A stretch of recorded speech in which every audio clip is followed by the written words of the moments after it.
बिस्मिल्लाहिर्रहमानिर्रहीम। तनकीद के तीर के उन्वान से कुछ मारूज़ात पेश करनी है।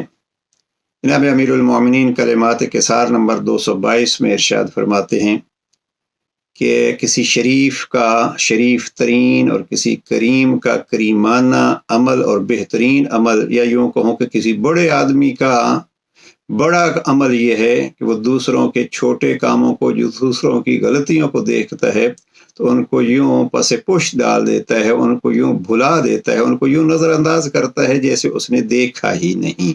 ये जनाब अमीरुल मोमिनीन की हिकमत 222 है।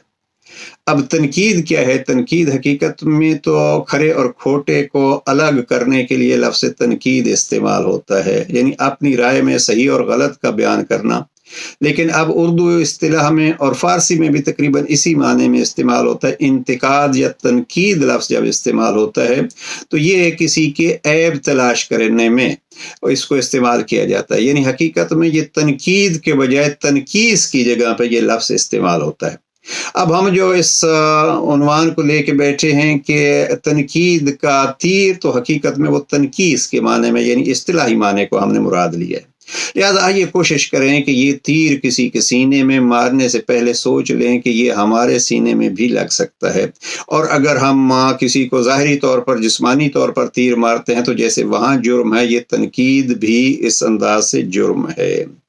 जनाब अमीर अलैहिस्सलाम कलिमात किसार नंबर 353 में एक बड़ा खूबसूरत इरशाद, और हर जगह पे ये इस्तेमाल हो सकता है। इमाम फरमाते हैं, देखो कितना बड़ा गुनाह है, और सबसे बड़ा गुनाह ये है कि जैसा गुनाह आपके अपने अंदर मौजूद है, आप उसको भुला के आप दूसरों के वैसे ही गुनाह को गिनने में या उसका तज़किरा करने में मशगूल है। तनकीद के लिए ये मैं अर्ज़ करूँ कि इसको तनकीस के ये तायीब यानी किसी के ऐब ढूंढना और ऐब तलाश करना, इसको इस निगाह से देखिए कि हम अगर दूसरों के अयूब की तलाश में रहें तो अगर उसके अंदर ऐब है तो ये खुद ऐब का बयान करना, इस पॉइंट पे ज़रा गौर फरमाइए। दूसरे में ऐब है लेकिन हमें क्या लगता है कि हम उसके ऐब ही तलाश करते रहें। ये इंसान जो खुद हर वक्त तनकीद कर रहा है, ये खुद उसकी एक नफ्सियाती तौर पर कमज़ोरी है, और इसका अपना ऐब है कि इसको दूसरों के फ़कत ऐब ही नज़र आते हैं। इसलिए कोशिश ये होनी चाहिए कि दूसरों के फ़कत ऐब तलाश करने के लिए ये तनकीद जो अदबी तौर पर इस्तेमाल होती है, उसमें भी यही कहते हैं कि अगर किसी ने आपको मज़मून दिया या किसी की किताब आपने पढ़ी, किसी की नज़्म आपने सुनी है, तो उसका मकसद ये नहीं होता कि उसमें मसलन 10 गलतियां हैं और एक अच्छाई है, तो आप शुरू यूं करें कि उस एक अच्छाई को बयान करें और फिर उसकी गलतियां बयान करें, और गलतियों के बयान का अंदाज भी ऐसा हो कि आपका बयान ही गलत न हो। हम अक्सर जो ये करते हैं कि किसी की गलती को बयान करना अपना फरीज़ा समझते हैं। अब दो सूरतें हैं, या तो हम उसके सामने बयान कर रहे हैं उसकी गलती, आपने ये किया है और आपने वो किया है, तो ये फिर तनकीस में आ जाएगा, और अगर हम उसके पसे पुश्त उसकी गलती को बयान कर रहे हैं तो ये उसकी गीबत में आ जाएगा। अब एक से बढ़ के एक गलती है। और तीसरी और आखिरी चीज़ जो मैं अर्ज़ करना चाहता हूँ वो ये है कि हम अक्सर बच्चों पे तनकीद के तीर चलाते रहते हैं। मैं ये अर्ज करूंगा कि बच्चों की तरबियत में बिलखुसूस देखिए कि उनके पॉजिटिव, उनके मुस्बत पहलुओं को देखिए। एक बच्चे में 20 गलतियां हैं और उसमें 2 अच्छाइयां हैं। आप उन 20 गलतियों की भी इस्लाह तभी कर सकते हैं जब उन 2 अच्छाइयों का बयान करेंगे।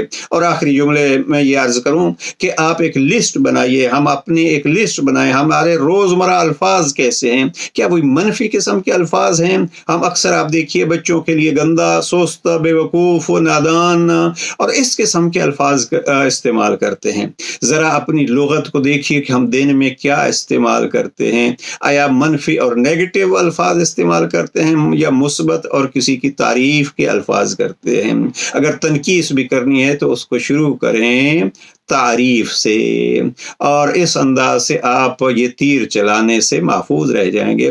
वरना आप तीर चला रहे हैं तनकीद के तो आप पर भी तीर चलेंगे। और ये भी जहन में रखिए कि अगर कोई तनकीद के तीर चलाता है तो फिर आपको ज़्यादा एहसास होगा कि इसका दर्द कितना होता है। इस सूरत में अगर आप पे तनकीद हो रही है तो कम अज़ कम आप दूसरों पे तनकीद करना छोड़ दीजिए। ये 2 फरमान जनाब अमीर अलैहिस्सलाम के, परवरदिगार इस पर अमल की तौफीक नसीब फरमाए। वस्सलामु अलैकुम व रहमतुल्लाह।